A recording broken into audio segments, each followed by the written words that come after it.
এ জাতীয় দৃশ্যের জন্য মোটেই প্রস্তুত ছিলাম না। মনসুখ ভাটিয়ার আমন্ত্রণ পেয়ে এসেছি, সুতরাং তার দেখা পাওয়াটা প্রত্যাশিত। কিন্তু ভাবিনি একটা প্রকাণ্ড হিংস্র জন্তু নিয়ে ভাটিয়া সাহেব এরকম বিচিত্রভাবে ব্যস্ত থাকবেন। আর ব্যস্ত থাকার জন্যই আমাকে প্রথমটা তিনি খেয়াল করেননি। হাঁটু গেড়ে বসে একটা বড় মাপের লোহার ফাইল নিয়ে একান্ত মনোযোগে ঘষে চলেছেন জন্তুটার ঝকঝকে ধারালো দাঁতগুলো, একটার পর একটা। বাছুরের আকৃতির লোমশ কালো প্রাণীটা অদ্ভুতভাবে দাঁত খিঁচিয়ে পাথরের মূর্তির মতো স্থির হয়ে দাঁড়িয়ে রয়েছে। দুসারি নৃশংস দাঁত যেন সাদা করাতের ফলা। দাঁতের ফাঁক দিয়ে ঝরে ঝরে পড়ছে আঠালো লালা, আর শোনা যাচ্ছে একটা চাপা ক্রূর গোঙানি।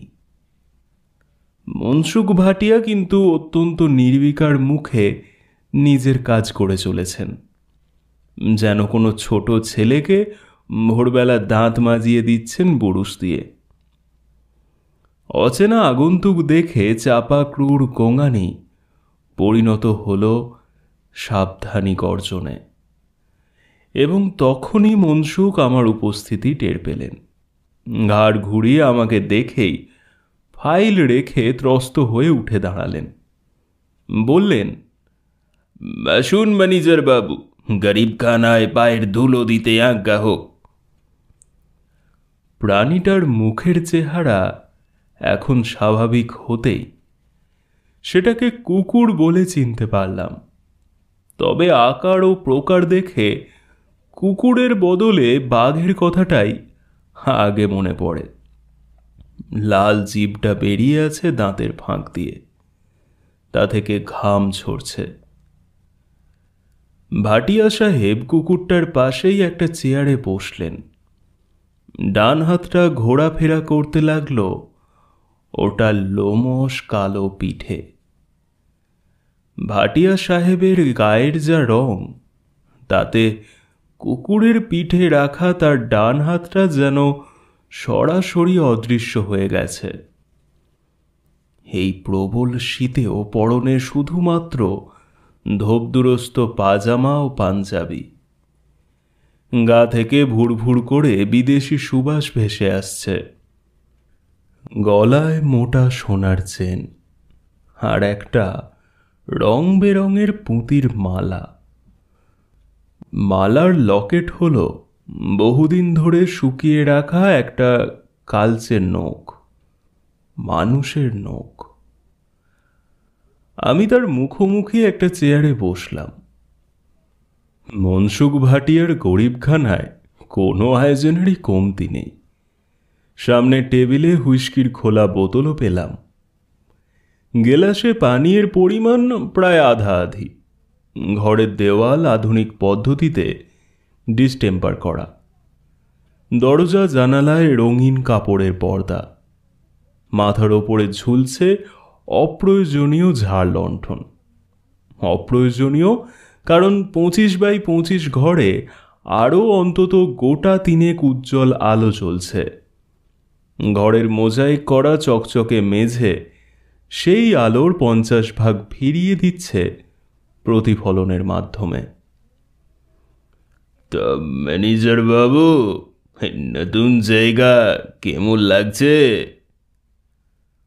মনসুখ ভাটিয়ার এই প্রশ্নটি অত্যন্ত তাৎপর্যপূর্ণ, কারণ মাত্র কয়েক সপ্তাহ হলো আমি স্থানীয় কলিয়ারি অফিসে অ্যাসিস্ট্যান্ট ম্যানেজার হয়ে এসেছি। এর মধ্যেই জানতে পেরেছি মনসুখ ভাটিয়া হলেন কয়লার চোরা কারবারিদের চাই, এবং শেষতম কারণ আজ রাতে তিনি আমাকে ডেকেছেন নিমন্ত্রণ করে। উদ্দেশ্য এখনো জানি না, তবে শিগগিরই হয়তো জানতে পারব।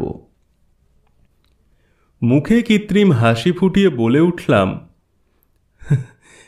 জায়গা তো ভালোই লাগছে, তবে কাজের চাপ খুব বেশি। ভাটিয়া সাহেব হাসলেন। সে হাসিতে কোনো শব্দ নেই, শুধু দাঁতের ঝিলিক আর রোগা কালো শরীরের ঝাঁকুনি। অবশেষে এক সময় নিঃশব্দ হাসি থামিয়ে বললেন, কাজের চাপ তো আপনি খুদ জোর করে ঘাড়ে নিচ্ছেন, নিজেও পরেশান হচ্ছেন, হাজারো কারবারিকেও পরেশান করছেন। বক্তব্যের অর্থ অত্যন্ত স্পষ্ট, আর তার সঙ্গে হুমকিরও কি সামান্য ইশারা নেই? মোটামুটি ভাবে আমার কাজ হলো খনি থেকে তোলা কয়লা দিনের শেষে ওজন করে ট্রাকে চাপিয়ে হিসেব মতো বিভিন্ন গোডাউনে চালান দেওয়া। আমার মতো আরও অনেক অ্যাসিস্ট্যান্ট ম্যানেজার একই কাজে নিযুক্ত রয়েছেন। প্রথম দিন কাজ বুঝে নেওয়ার পর একজন ব্যাচেলার এম নরেন সাহা আমার খুব অন্তরঙ্গ হয়ে পড়েছিল। তারপর ৩-৪ দিনের মধ্যেই সে যেন আমার বন্ধু হয়ে গেল। একদিন সন্ধ্যের পর সে আমাকে প্রায় জোর করে টেনে নিয়ে গিয়েছিল এক দেহাতি ভাটিখানায়। আমাকে অনেক পীড়াপিড়ি করে ব্যর্থ হয়ে অবশেষে নিজেই তুলে নিয়েছিল দেশি মদের বোতল আর ভাঁড়।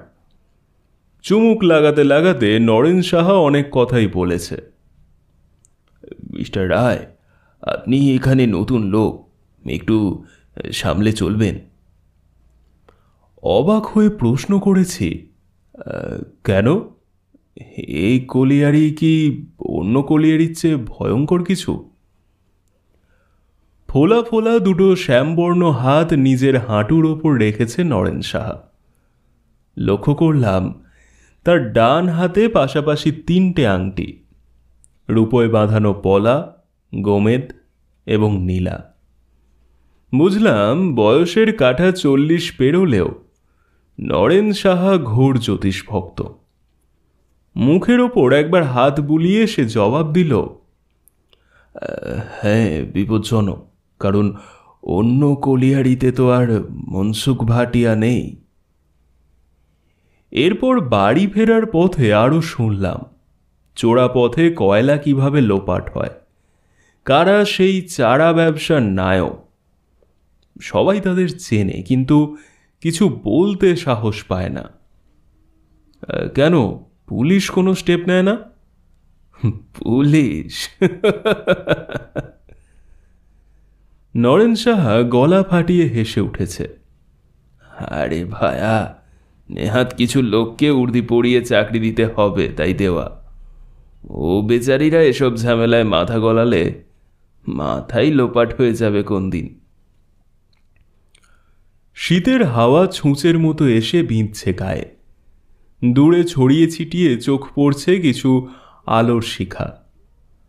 হাইডেল পাওয়ার স্টেশনের বিজলি এখনও সব রাস্তাঘাটে জাঁকিয়ে বসতে পারেনি। চাঁদের আলোয় পাথরের টুকরো ছড়ানো মেঠো পথ ধরে আমি আর নরেন সাহা এগিয়ে চলেছি কোয়ার্টারের দিকে। রাস্তার একদিকে এবড়ো খেবড়ো পাথরের ঢিবি, আর কোথাও কোথাও শাল, শিরিষ, শিশু গাছের হালকা চটলা। এদিকেই কিছুটা এগিয়ে খোলা জায়গায় ওপেন ক্রাস্ট মাইনিং চলছে। ঘন ঘন ব্লাস্টিং করা হয় বলে শুনেছি।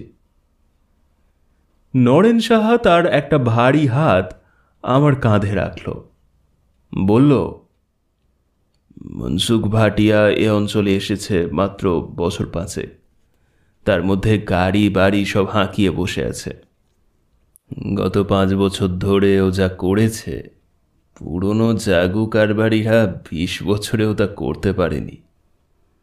এখন চোরা কারবারের সিংহভাগটাই বলতে গেলে ওর হাতের মুঠোয়। সবকটা ম্যানেজার, অ্যাসিস্ট্যান্ট ম্যানেজার ভাটিয়ার কাছ থেকে ঘুষ খায়, কারণ ঘুষ না খেলে জান খেতে হবে।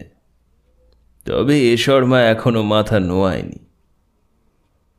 নিজের বুকে আঙুল ঠুকল নরেন সাহা, আর ঠিক সেই মুহূর্তেই এক রক্ত হিম করা চিৎকার শীতের বাতাস কাঁপিয়ে দিল। প্রতিটি পাথরের স্তূপ সেই চিৎকারের প্রতিধ্বনি তুলে তাকে আরও ছমছমে করে তুলল। আকাশে বাতাসে এমনকি গাছের পাতায় পর্যন্ত ওই হিংস্র চিৎকার যেন থরথর করে কাঁপছে। দুজনেই থমকে দাঁড়িয়ে পড়লাম, কিন্তু সে এক মুহূর্ত পরক্ষণেই নরেন সাহা আমার হাত ধরে টান মারল প্রচণ্ড ঝটকায়। শিগগির মিস্টার রায়, শিগগির কোয়ার্টারে চলুন। আমরা ছুটতে শুরু করলাম অন্ধের মতো। অচেনা জায়গায় এবড়ো খেবড়ো জমির ওপর দিয়ে ছুটতে খুবই অসুবিধে হচ্ছে, কিন্তু গতি হ্রাস করার উপায় নেই। নরেন সাহাও তার স্থূলকায় শরীর নিয়ে প্রাণপণে ছুটে চলেছে। আমাদের ঘন নিঃশ্বাসের ফোঁস-ফোঁস শব্দ স্পষ্ট শোনা যাচ্ছে। ছুটন্ত অবস্থাতে সেই চিৎকার দ্বিতীয়বার শুনতে পেলাম, যেন কোনো অপার্থিব আত্মা মুক্তি চাইছে নরকের বন্দিশালা থেকে। দূরে কোয়ার্টারের টিমটিমে বিজলি বাতি নজরে পড়ল। পা ক্রমে অসম্ভব ভারী হয়ে আসছে। নরেন সাহা কিছুটা পিছিয়ে পড়েছে, কিন্তু ছুটে আসছে সমান তালে। প্রথমে নরেন সাহার কোয়ার্টার, ফলে তারই দরজায় এসে দুজন হুমড়ি খেয়ে পড়লাম। কাঁপা হাতে দরজার তালা খুলল নরেন সাহা। তারপর দুজনে ভেতরে ঢুকতেই দরজায় খিল এঁটে দিল। আমরা বিছানার ওপর বসে হাঁপাতে লাগলাম। অনেকক্ষণ পর শ্বাস প্রশ্বাস স্বাভাবিক হলে নরেন সাহা বলল, যাক, খুব কপাল চড়ে বেঁচে গেছি। ওটা কিসের চিৎকার? আমি উত্তেজিতভাবে প্রশ্ন করলাম। মনসুখ ভাটিয়ার কুকুর, তবে লোক মুখে তার কীর্তিকলাপ যা শুনি তাতে কালো নেকড়ে বললেও ভুল হয় না। কুকুরটা নাকি রাত বিরেতে যেখানে সেখানে ঘুরে বেড়ায়। সাঁওতাল কামিনদের ধারণা ওটা নাকি অপদেবতা। ওটা চলাফেরা কেউ টের পায় না, শুধু মাঝে মাঝে শোনা যায় ওই রক্ত হিম করা চিৎকার। এক কাজ করুন, আপনি আজকে রাতটা আমার কোয়ার্টারই থেকে যান। যুক্তিসঙ্গত ভেবেই নরেন সাহার প্রস্তাবে রাজি হয়ে গেলাম। সে রাতে আরও অনেক খবর জানতে পেরেছি নরেন সাহার কাছ থেকে। খনি থেকে তোলা কয়লা ওজন হয়ে চালান যাবার পথেই নাকি চুরিটা বেশি হয়। কখনো কখনো খালি ট্রাক ওজন করার সময় চোরা কারবারিদের টাকা খাওয়া কুলি কামিন ম্যানেজার ট্রাকের ওপর বড় বড় পাথরের চাই চাপিয়ে ওজন নেয়। পরে ওই ওজনের কয়লা সরিয়ে ফেলা হয় ট্রাক থেকে। নরেন সাহা বহুবার আমন্ত্রিত হয়েছে মনসুখ ভাটিয়ার কাছ থেকে, কারণ সে কঠোর চোখে নজর রাখে ওজনদারির সময়। কোনো গড়মিল বা বেচাল দেখলেই রিপোর্ট করে অফিসে, এবং সোচ্চারে নিজের সততা ও সাফল্যের কথা জাহির করে বেড়ায়। ভাটিয়া সাহেবের আমন্ত্রণে নির্ভয়ে সাড়া দিয়েছেন নরেন সাহা, কিন্তু তার অন্যায় প্রস্তাবে কখনো রাজি হয়নি। সেই কারণেই গত 5 বছর ধরে তার প্রমোশন বন্ধ হয়ে আছে। ভাটিয়া সাহেব ওপরওয়ালাদের মহলে কলকাঠি নেড়ে রেখেছেন, তবুও সে হার স্বীকার করেনি। ঘরের আলো জ্বেলেই আমরা কথাবার্তা বলছিলাম। রাত প্রায় 11টা হলেও আমাদের চোখে ঘুম নামেনি। আমি স্তব্ধ বিস্ময়ে কলিয়ারির রোমাঞ্চকর কাহিনী শুনছি, আর মনে মনে নরেন সাহার তারিফ করছি। সাহস আছে বটে লোকটার। ঈশ্বরের কাছে প্রার্থনা জানালাম নিজের আদর্শ বজায় রাখার মতো মনের জোর যেন আমার থাকে। এমন সময় হঠাৎই আলো নিভে গেল। বুঝলাম লোডশেডিং এই দূর জেলাতেও তার রাজত্ব বিস্তার করে ফেলেছে। পরিবেশের জমাট নিস্তব্ধতা নতুন করে আবার অনুভব করলাম। অন্ধকারের মধ্যেই নরেন সাহা বলে উঠল, জানেন, দিন 15 আগে একজন মাইনিং ইঞ্জিনিয়ার উধাও হয়ে গেছে, আর মাস 2 আগে রোপওয়ে ছিঁড়ে একজন চিফ অ্যাকাউন্টেন্ট মারা যায়। এখানে রোপওয়েতে করে কয়লা আনা নেওয়া করা হয়। মাথার ওপর দিয়ে রোপওয়ে চলে। লোহার ক্যারেজগুলো খনি থেকে তোলা কয়লা বয়ে নিয়ে যায় ডাম্পিং গ্রাউন্ডে, আর ফেরার সময় নিয়ে আসে বালি। কয়লা খনির যেসব পিট বা টানেল থেকে কয়লা বের করে নেওয়া হয়ে গেছে, সেই বালি দিয়ে ওইসব পিটগুলো ভর্তি করে দেওয়া হয়, যাতে খনির ছাদ ধসে না পড়ে। রোপওয়ের ক্যারেজ ছিঁড়ে পড়াটা বেশ অস্বাভাবিক ঘটনা, তবে অস্বাভাবিক ঘটনাকেই তো দুর্ঘটনা বলে। নরেন সাহা গম্ভীর গলায় বলল, যদিও কোনো প্রমাণ আমার হাতে নেই, তবুও বলবো এই ঘটনাগুলোর পেছনে মানুষের হাত আছে। কিছুক্ষণ চুপ করে থেকে নরেন সাহা আবার বলল, যদি সৎ পথে থেকে চলেন তাহলে মনসুখ ভাটিয়ার নেমন্তন্ন আপনিও পাবেন। তারপর যা ভালো বুঝবেন তাই করবেন। হঠাৎই অন্ধকারে একটা খসখস শব্দ কানে এলো। নরেন সাহার কোয়ার্টারটাকে ঘিরে শব্দটা যেন অত্যন্ত ধৈর্যশীলভাবে ঘুরপাক খাচ্ছে। আমি ফিসফিস করে বললাম, ওটা কিসের শব্দ? জানি না, তবে রোজ রাতে শব্দটা আমি শুনতে পাই, সারা রাত ধরে। আর এটুকু জানি, এখন যদি আমি বাইরে বেরোই তাহলে আর ফিরে আসবো না। পরদিন লোক বলবে এম নরেন সাহা উধাও হয়ে গেছে। একটা থমথমে ভাব আমাদের ঘিরে ধরল। খসখস শব্দটা হয়ে চলেছে ক্রমাগত। আমি পরিস্থিতি হালকা করার জন্য বলে উঠলাম, হ্যাঁ, আপনি উধাও হবেন না। আপনার হাতের পলা গোমেদ আর নীলা আপনাকে রক্ষা করবে। এ কথায় আমরা দুজনেই অন্ধকারে হেসে উঠেছি। তারপর কখন ঘুমিয়ে পড়েছি জানি না। কালো কুকুরটা চাপা গর্জনে বাস্তবে ফিরে এলাম। নরেন সাহার কথা মতো নেমন্তন্ন আমি পেয়েছি, আর উদ্দেশ্যটাও ক্রমে ক্রমে স্পষ্ট হচ্ছে। গলার স্বরকে যথাসম্ভব স্বাভাবিক রেখে বললাম, মিস্টার ভাটিয়া, নিজের পরেশানি তো বুঝতে পারছি, কিন্তু তাতে হাজার কারবারি কিভাবে পরেশান হচ্ছে সেটা তো ঠিক বুঝতে পারলাম না। কিছুক্ষণ নীরবতা। বোতলের তরল হুইস্কি নেমে এলো গেলাসে। গেলাস পূর্ণ হলো এবং মনসুখ ভাটিয়ার তৃষ্ণার্ত ঠোঁট তাকে এক চুমুকে নিঃশেষ করল। তোবড়ানো কালো মুখ, মাথায় ঝাঁকড়া চুল, চোখ শাবদের মতো চঞ্চল। কুকুরের পিঠ থেকে হাত তুলে গলার লকেটে অর্থাৎ শুকনো নখটায় হাত দিল। সেটা নাড়াচাড়া করতে লাগলো, আর নজর আমার চোখে স্থির। প্রথমটায় আমি অস্বস্তি পেয়েছি, তারপর অনুভব করেছি শরীরটা যেন অবশ অসাড় হয়ে আসছে। আমি কি সম্মোহিত হয়ে পড়ছি? কমলি, কমলি! ভাটিয়া সাহেব চোখ না সরিয়েই ডেকে উঠলেন, রায় সাহেব কা খানা লাগাও। আমি সমস্ত মনের জোর কেন্দ্রীভূত করে চেয়ার ছেড়ে উঠে দাঁড়ালাম। ভাটিয়া সাহেবকে বোঝানো দরকার আমি ভয় পাইনি। বললাম, দরকার নেই, আমি খাবো না। আবার সেই নিঃশব্দ হাসি। পানের রসে রাঙানো ঠোঁট বেঁকে গেল তাচ্ছিল্যে।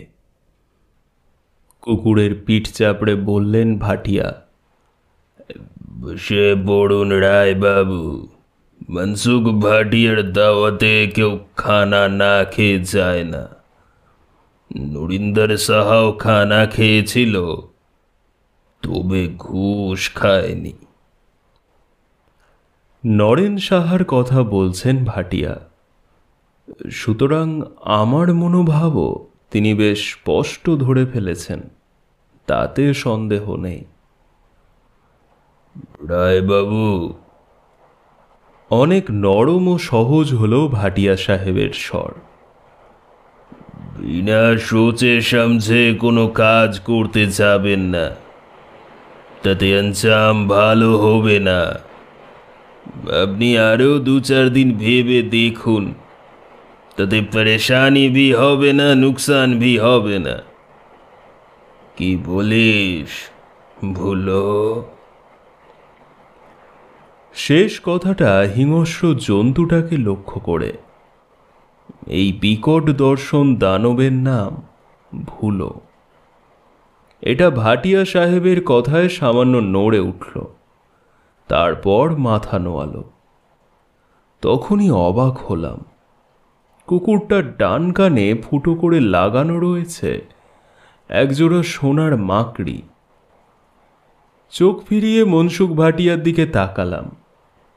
একই দৃশ্য, ডান কানে একজোড়া সোনার মাকড়ি। এ কি অদ্ভুত শখ! এমন সময় এক হাত ঘোমটা টানা, লাল পেড়ে সাধারণ শাড়ি পরিহিতা এক মহিলা ঘরে এলেন, খাবারের প্লেট সাজিয়ে দিলেন সামনের টেবিলে।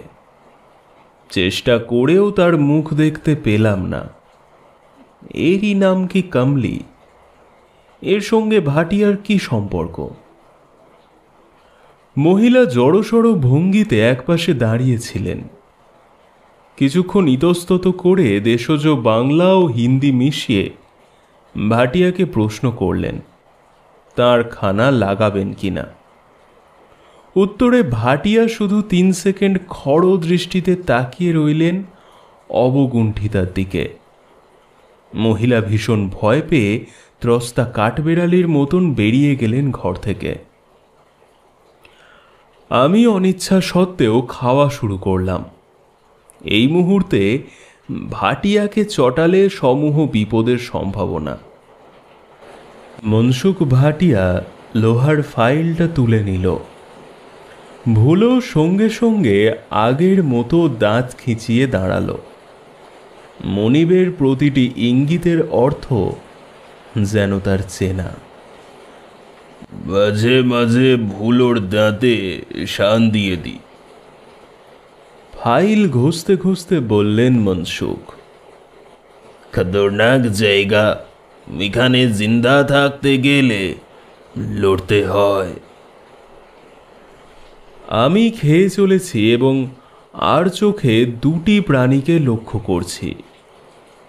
ভুলোর চোখ ধক ধক করে চলছে। হঠাৎই অন্দরের একটা জানালার দিকে আমার নজর গেল। রঙিন পর্দা সামান্য সরিয়ে জানালায় উঁকি মারছেন কমলি নামের সেই মহিলা। চুপি চুপি ইশারা করে কিছু একটা যেন বলতে চাইছেন আমাকে। আমি নিজের আচরণ অসহনীয় সংযমে স্বাভাবিক রাখলাম। কৌতূহল ক্রমে বাড়ছে। মহিলা কি কোনো বিপদের ইঙ্গিত দিচ্ছেন আমাকে? এমন সময় হাতের কাজ শেষ করে উঠে দাঁড়ালেন ভাটিয়া। বললেন, আপনি বসুন, আমি আসছি। তারপর কুকুর সমেত অন্দরের দিকে রওনা হলেন। জানালার অস্পষ্ট মুখটা চকিতে সরে গেল। কোথাও পেন্ডুলাম ঘড়িতে রাত 8টার সংকেত বাজল, অর্থাৎ কলিয়ারি এলাকায় এটা গভীর রাত। চটপট খাওয়া শেষ করে উঠে দাঁড়ালাম। এমন সময় বিদ্যুৎ ঝলকের মতো ঘরে ঢুকলেন কমলি।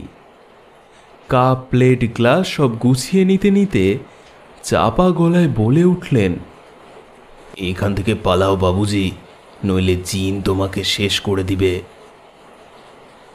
কথাটা বলেই মহিলা যেন ছিটকে বেরিয়ে গেলেন। কিন্তু তার ফাঁকে ঘুমটা সরে গিয়ে এক বীভৎস দৃশ্য আমার চোখের সামনে প্রকাশ পেয়েছে।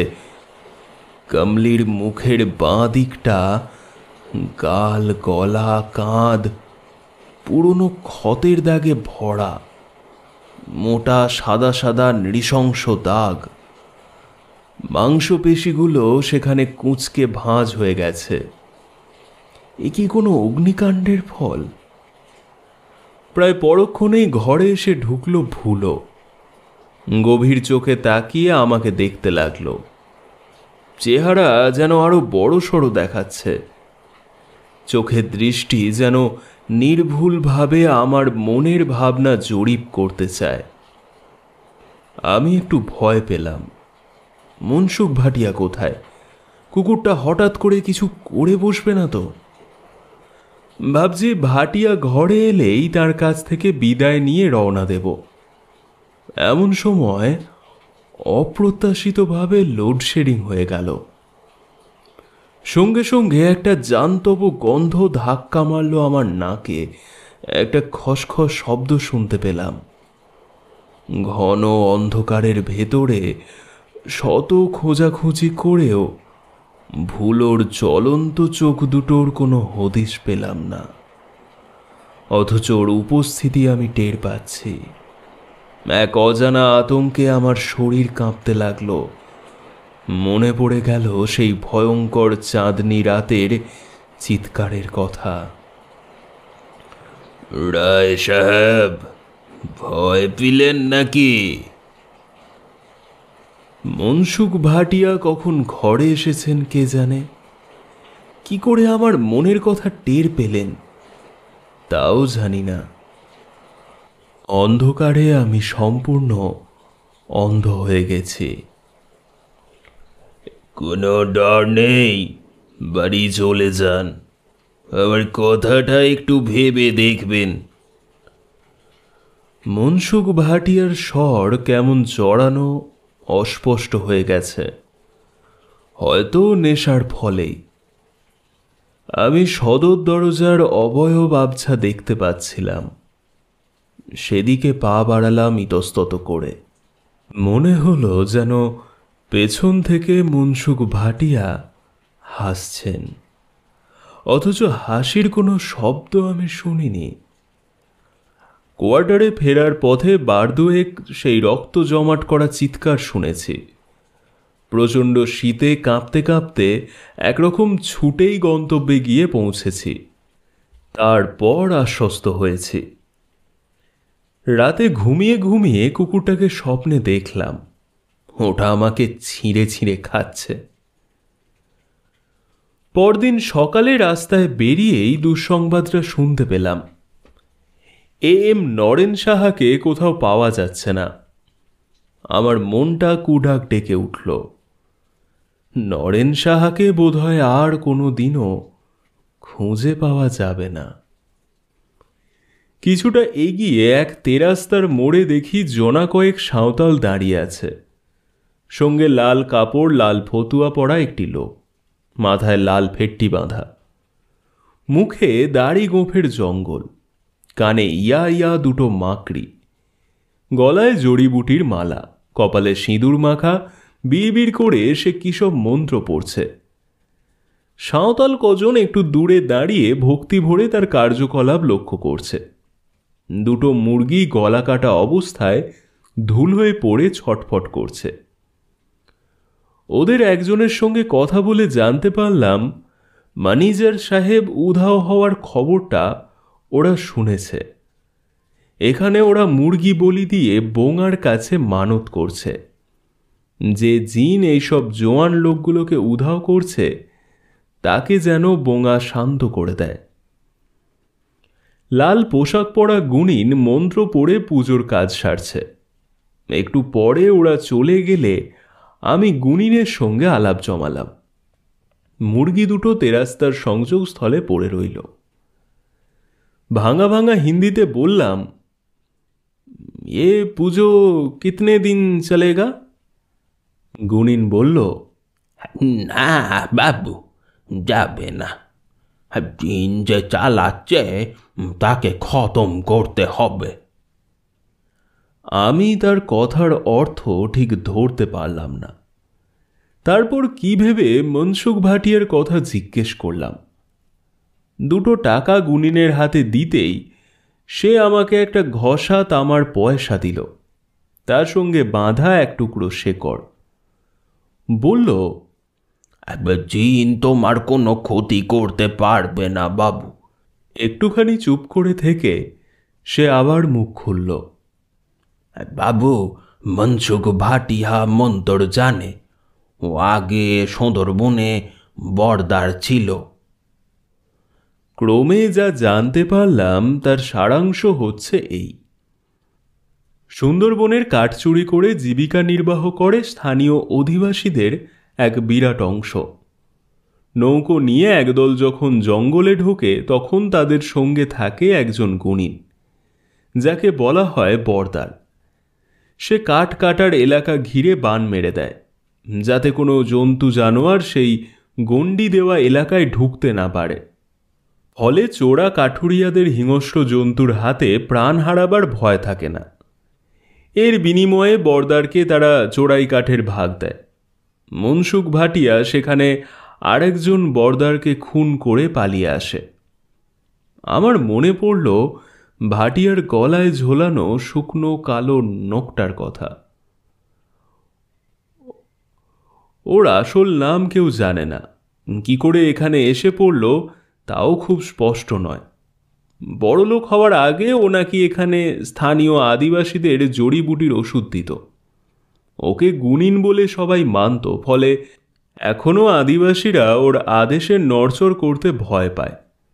তবে আমার কোনো ভয় নেই, ওই তামার পয়সা ও শেকড়ই আমাকে রক্ষা করবে। জিনের গায়ে ও দুটো ছুঁড়ে মারলেই সে নাকি নিশ্চিহ্ন হয়ে যাবে তৎক্ষণাৎ।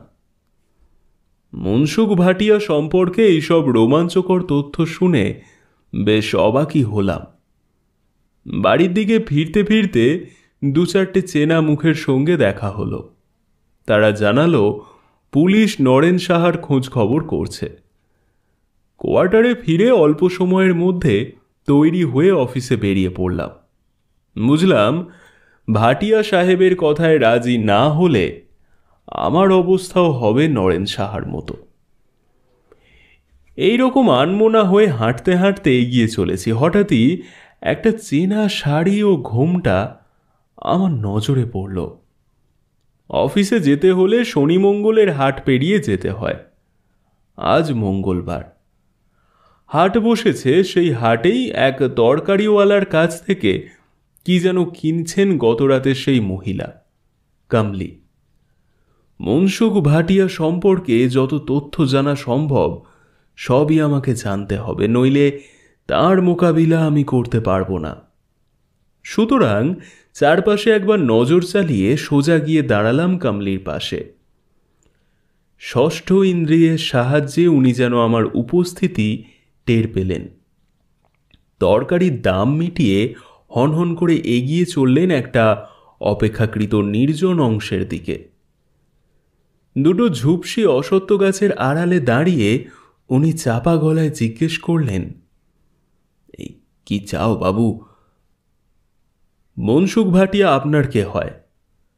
মরদ। উত্তর শুনে আমি চমকে উঠেছি।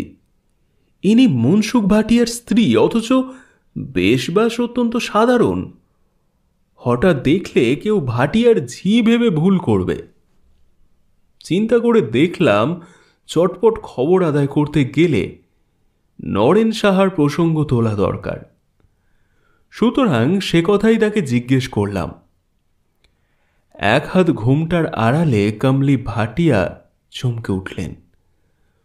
মুখে কাপড় চাপা দিয়ে চুপ করে রইলেন কিছুক্ষণ, তারপর বললেন, জানতাম এমনই কিছু একটা হবে। কাল রাতে ভুলোর দাঁতে পালিশ দেওয়ার বহর দেখেই বুঝেছি। তবে আমি আপনার জন্য ভয় পেয়েছিলাম। আমি তখন বললাম যে আমারও প্রাণ সংশয়, এ ধরনের ভয়াবহ ঘটনার প্রতিকার করা দরকার। আমি তোমার সাহায্য চাই। তারপর সাঁওতাল গুনিনের কাছে তার স্বামী সম্পর্কে যেসব কথা শুনেছি সমস্ত খুলে বললাম। নরেন সাহার নিখোঁজ সংবাদ ও আমার অনুনয়ে নরম হলেন মহিলা। বললেন, বড়লোক হওয়ার আগে আমরা সাঁওতালদের গায়ে থাকতাম।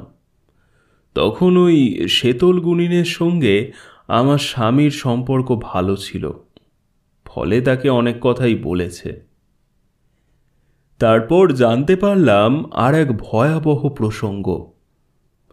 সুন্দরবনে কমলির বাবাকেই খুন করেছিলেন মনসুখ। সে নাকি মেয়ের সঙ্গে এক বদ বর্দারের বিয়ে দিতে চায়নি। বর্দার বাপকে খুন করে মেয়ে কমলিকে নিয়ে ভেগে পড়েন মনসুখ। ওর ওপরে কম অত্যাচার চালায়নি গত 10 বছরে। তারপর এখানে এসে ক্রমে ক্রমে কয়লার চোরা কারবারে ঢুকলেন। কাঁচা পয়সা হাতে পেয়ে মাথা খারাপ হয়ে গেল। তারপর ভুলোকে কিনে বসলেন এক সাহেবের কাছ থেকে। তারপর নতুন করে শুরু হলো তন্ত্র সাধনা। কমলি বাধা দিতে চেয়েছেন এবং তার ফলও পেয়েছেন হাতে হাতে। মুখের বাঁ দিকে তারই চিহ্ন আমি পেয়েছি। কে করেছে এরকম সর্বনাশ? ওই কুকুরটা? উত্তেজিত হয়ে আমি জানতে চেয়েছি। না বাবু, তবে কি আপনার স্বামী? কিছুক্ষণ চুপ করে থেকে কামলি ভাটিয়া বললেন, ওরা দুজনে। তারপর দ্রুত পায়ে সরে যাবার আগে বলে গেলেন, তুমি এখান থেকে পালাও বাবুজি, জিনকে আটকানোর ক্ষমতা আমার নেই। উনি চলে যাবার পরও বেশ কিছুক্ষণ হতভম্ব হয়ে আমি দাঁড়িয়ে রইলাম। ওর জবাবের অর্থ কি? দুজনেই? তার মানে? বেশ চিন্তাকুল অবস্থাতেই অফিসে পৌঁছলাম। লক্ষ্য করলাম নিখোঁজ নরেন সাহাকে নিয়ে কারোরই যেন মাথা ব্যথা নেই। ব্যাপারটা যেন অত্যন্ত স্বাভাবিক। তবে টের পেলাম কুলি মজুরদের মধ্যে নতুন করে একটা আতঙ্ক যেন ছায়া ফেলেছে। কমলি ভাটিয়া ও শেতল গুনিনের কথাগুলো ভাবতে ভাবতে বাড়ি ফিরছিলাম। ওদের কথা যদি সত্যিও হয় তাতে কোনো লাভ নেই। পুলিশ প্রমাণ চাইবে।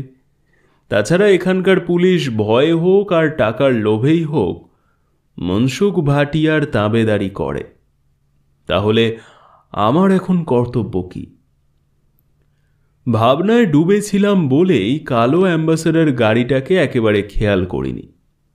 গাড়িতে স্টিয়ারিংয়ে বসে ভাটিয়া সাহেব। পোশাক গত রাতের মতোই, তবে দু চোখে কুটিল সন্দেহ। আমার গা ঘেঁষে গাড়িটা দাঁড় করিয়ে তিনি বলে উঠলেন, শুন রায়বাবু, একবার আমার ডেরায় যেতে হবে।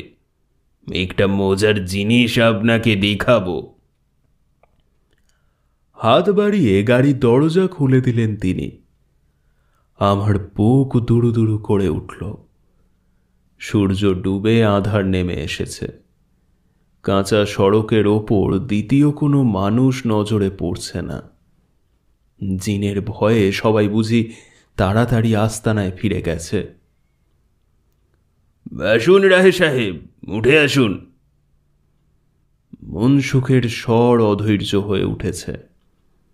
পকেটে হাত দিয়ে শেতল গুনিনের বক্ষ কবচটা একবার অনুভব করলাম। তারপর উঠে বসলাম মনসুখ সাহেবের পাশে। উনি গাড়ি ছুটিয়ে দিলেন। জানালা দিয়ে কনকনে ঠান্ডা বাতাস এসে আমার হাড় পর্যন্ত কাঁপিয়ে দিতে লাগল। ভাটিয়ার মুখে কোনো কথা নেই। শীতল দুটো চোখ মেলে তাকিয়ে রয়েছেন সামনের সড়কের দিকে। তার মুখ থেকে ভেসে আসছে মদের গন্ধ। একটা জিনিস বুঝতে পারলাম, বাড়িতে ডেকে নিয়ে গিয়ে আমাকে লোপাট করার মতলব ভাটিয়ার নেই। কারণ তাতে লোক জানাজানির সম্ভাবনা এবং পুলিশ হয়তো সরাসরি প্রমাণ পেয়ে আর বিশেষ নিষ্ক্রিয় থাকতে পারবে না। কিন্তু সত্যিই কি সে ভরসা আছে? এইরকম এলোমেলো চিন্তা করতে করতেই পৌঁছে গেলাম মনসুখ ভাটিয়ার বাড়িতে। বাড়ির সামনেটা অন্ধকার, শুধু চাঁদের আলো যেটুকু জোছনা বিছিয়েছে। পথের দুপাশে বাগান।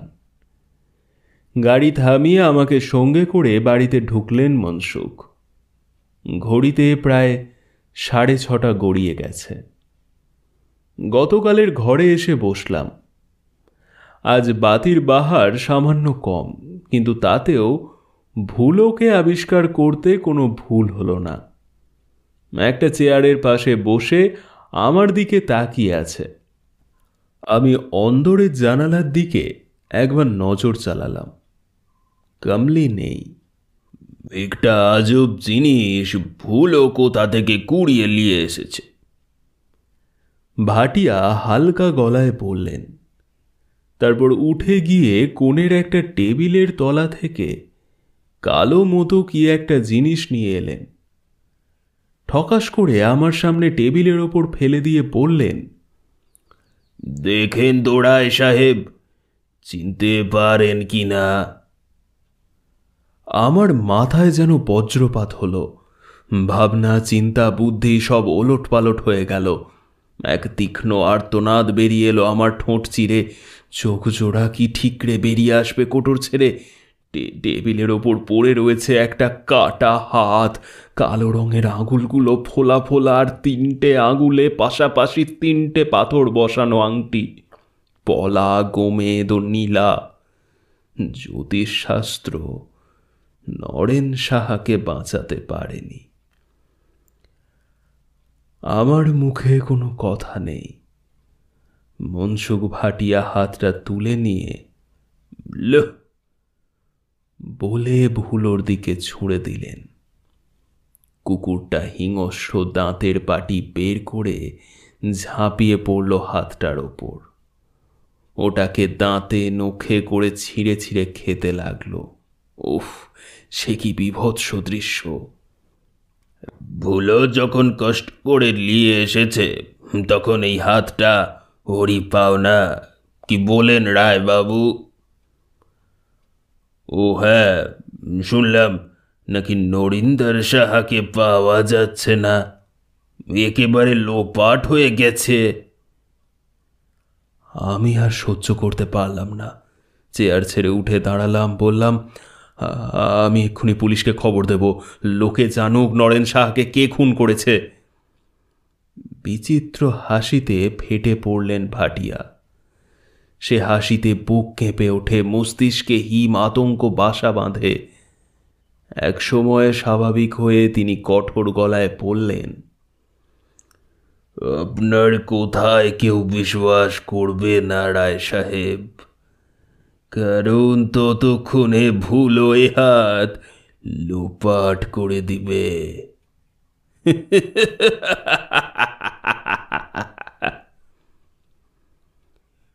কথা শেষ করে আবার সেই নৃশংস হাসি। নিজেকে ঘোরতর বিপন্ন জেনেও আমি পাগলের মতো ক্ষিপ্ত হয়ে উঠলাম। চিৎকার করে বললাম, মনসুখ ভাটিয়া, তোমার সব খবর আমি জানি। তোমাকে আর আমি ভয় পাই না। তুমি সুন্দরবনের বর্দার ছিলে, সেখানে শ্বশুরকে খুন করেছো, তারপর এখানে এসে চোরা কারবারে নেমেছো, আর আর দরকার মতো মানুষ খুন করে বেড়াচ্ছ। শেতল গুনিন আমাকে সব বলেছে। কমলি ভাটিয়ার কাছেও সব কথা শুনেছি। দাঁড়াও, তোমার হিসেব আমি শেষ করছি। ঘরের মধ্যে যেন ভূমিকম্প হয়ে গেল। বয়ে গেল অসম শক্তিশালী সাইক্লোন। সবকিছু যেন দুরন্ত গতিতে ওলট পালট হয়ে যাচ্ছে। এক অদ্ভুত গর্জন করে উঠলেন মনসুখ ভাটিয়া। কমলি, শালি বেত্তামিজ অরাত! নরেন সাহার হাতটা আংটি সমেত শেষ করে ফেলেছে ভুলো। উঠে দাঁড়িয়ে সেও একটা চাপা গর্জন করে উঠল। তার চোখ ধকধক করে জ্বলছে। আমাকে অবাক করে এক লাফে অন্দরের দিকে চলে গেলেন মনসুখ। বিদ্যুৎ ঝলকের মতো ভুলোও তার পিছু নিল।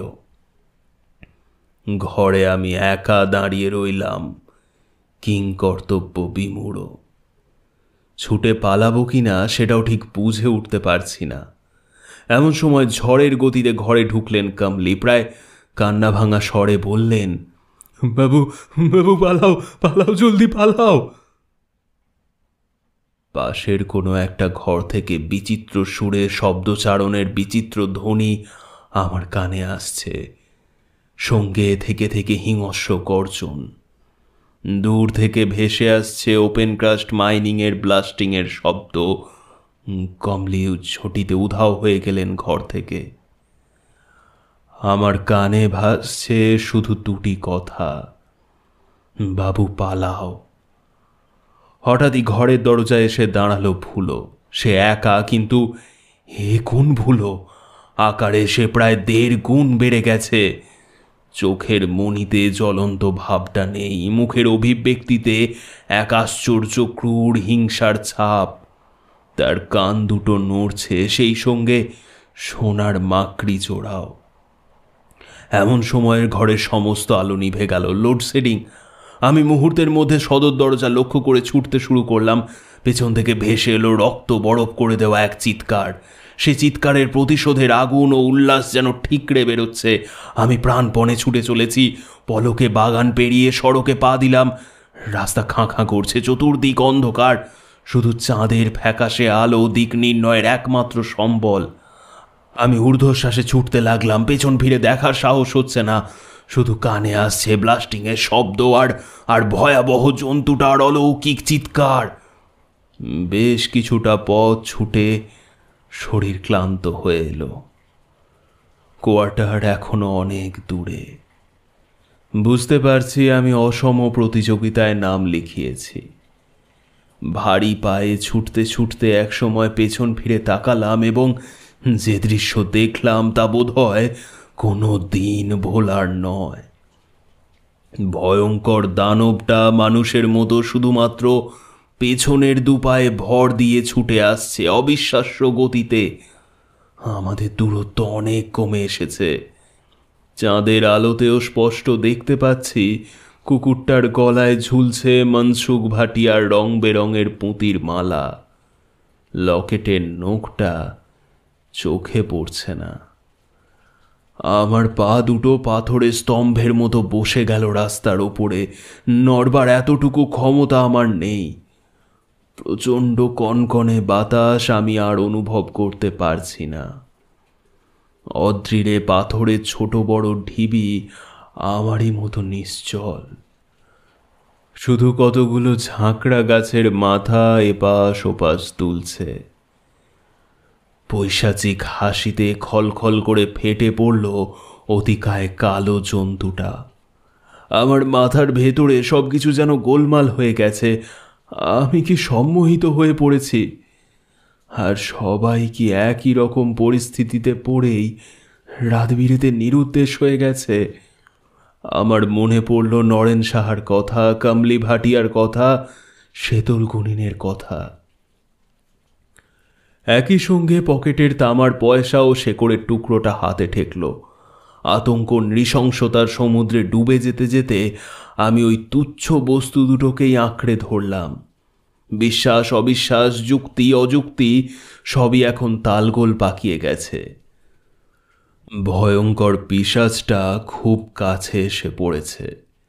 নাকে আসছে একটা জান্তব দুর্গন্ধ, সেই সঙ্গে কড়া মদের গন্ধ। আমি আর দেরি না করে আমার পয়সা ও শেকড়টা ছুঁড়ে মারলাম অতিকায় কুকুরটার গায়ে এবং তৎক্ষণাৎই ঘটে গেল এক অলৌকিক ঘটনা। কুকুরটা দপ করে আগুনে জ্বলে উঠল, লকলকে সবুজ আগুন। দুপায়ে ভর করে ধেয়ে আসছিল, এখন সশব্দে পড়ে গেল কঠিন সড়কের ওপর। সবুজ আগুনের অপার্থিব লেলিহান শিখায় সে ছটফট করতে লাগল। অবশেষে তার গলা দিয়ে পেরিয়ে এলো এক সুদীর্ঘ ভয়ঙ্কর চিৎকার। তারপর অস্পষ্ট খসখসে স্বরে সে মরণ আর্তনাদ করে উঠল, আল্লাহ! এ যেন মনসুখ ভাটিয়ারই বিকৃত কণ্ঠস্বর। আমি আবার ছুটতে শুরু করলাম পাগলের মতো। এই শীতেও আমার শরীর ঘামছে। পেছন থেকে ভেসে আসছে চাপা অস্ফুট গোঙানি। আগুনের সবুজ শিখা যেন হাজারো জীব দিয়ে কালো দানবটাকে চেটে পুটে শেষ করছে। আবার শুনতে পেলাম ব্লাস্টিংয়ের শব্দ।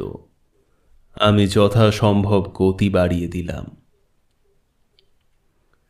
পরদিন খবর পেলাম মনসুখ ভাটিয়া মারা গেছেন এবং তার কুকুর ভুলও কোথাও যেন উধাও হয়ে গেছে। কমলি ভাটিয়ার কথা মনে করেই তাদের বাড়িতে গেলাম। লোকে লোকারণ্য। চোখ বুজে অক্ষত শরীরে শুয়ে আছেন মনসুখ, ঠিক যেন ঘুমিয়ে রয়েছেন। তবে তার গলায় সেই রঙিন মালাটি নেই। কমলি লাজ লজ্জা ত্যাগ করে সকলে চোখের সামনেই বুক ভাঙা কান্নায় বারবার আছড়ে পড়ছেন সেই মৃতদেহের ওপর। জটলার মধ্যে হঠাৎ শেতল গুণিনকে দেখতে পেয়ে তাকে একপাশে ডেকে নিলাম। গত রাতের সমস্ত ঘটনা খুলে বললাম। তারপর রক্ষা কবচের জন্য ধন্যবাদ জানিয়ে 5টা টাকা দিলাম তার হাতে। সে বলল, বাবু, মনসুখ শরীর চালান জানত, নিজের জানকে ঢুকিয়ে দিত কুকুরের ভেতর। তখন সে কুকুরের চোখ দিয়ে দেখত আর বুড়া কাম করত। ওই রঙিন মালা ছিল ওর মন্তরের মালা। কোয়ার্টারে ফেরার পথে মনসুখ ভাটিয়ার কথাই ভাবছিলাম। সোনার মাকড়ি দুটো কি ওর সঙ্গে কুকুরের শরীরের যোগসূত্র রক্ষা করত? শরীর চালান করার পর কুকুরটা আয়তনে বেড়ে ওঠার কারণ বোধ হয় জন্তুটার শরীরে তখন 2টো আত্মা বাসা বাঁধত, আর মনসুখের অসাড় দেহ পড়ে থাকত বাড়িতে। কুকুরটা তখন মানুষের আচার আচরণ, বুদ্ধি ও জান্তব হিংস্রতা 2 মিলিয়ে রাতের আঁধারে শত্রু নিধন করত। তবে কাল রাতের ঘটনা বাস্তব বলে এখন আর বিশ্বাস হতে চায় না। শেতল গুণিনী পরে আমাকে বলেছিল মনসুখ ভাটিয়ার আসল নাম ছিল হোসেন আলী। সেই জন্যই মরণের মুহূর্তে সে আল্লাহর মার্জনা ভিক্ষা চেয়ে আকাশ বাতাস কাঁপিয়ে তুলেছিল প্রাণপণ চিৎকারে। তবে আল্লাহ তাকে মার্জনা করেছেন কি না কে জানে।